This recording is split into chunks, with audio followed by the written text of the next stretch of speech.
And for our final story, imagine having so many diamonds that you have too many. Sounds unbelievable, but that is exactly the situation for Botswana. Africa's leading diamond-producing nation is facing a sharp reality that could remove the shine from its economy. The stockpile of diamonds in Botswana is nearly double the target inventory level. The African nation's finance ministry explained why this is an issue. This suggests that, over the short term, production is expected to remain broadly unchanged until the level of inventories is drawn down closer to minimum allowable levels, creating room for additional production. Therefore, Botswana cannot lift its economy.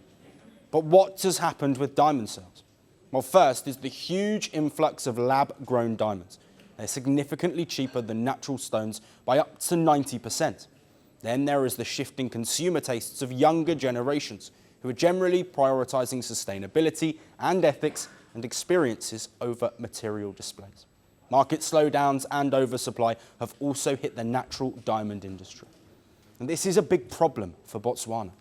With natural diamond prices falling, the precious stone contributes around 30% of GDP and around a third of government revenue.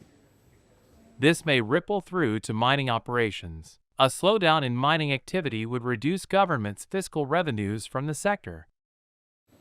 And these domestic challenges come at a time of uncertainty abroad, specifically with the United States. US tariffs of 15% have been slapped on Botswanan goods.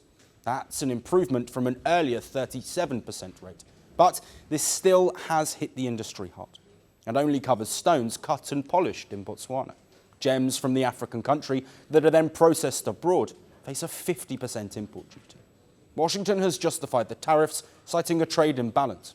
America says that Botswana's goods enjoyed access to the US market. Now Botswana has looked to remove all US tariffs. Discussions took place with American delegates at the back end of last year, and Botswana's President Duma Boko remains confident of striking a deal. But the story doesn't end there. Botswana is aiming to strengthen its position with an adversary of the US. I'm referring to Russia, which is the only nation to produce more gems than Botswana. We firmly believe that Botswana is the best place for investment, considering its political and economic stability. Therefore, we strongly encourage Russian investors to come to Botswana. So Botswana is trying to keep both sides on side, but the bigger picture still looks tricky. With such a big portion of money coming from the diamond industry, when it does fall, so does Botswana. Authorities need to hit pause on production, and that means a pause on economic growth. Diamonds are forever, but the role they play for Botswana is now uncertain. The world doesn't fit in boxes, so why should your news?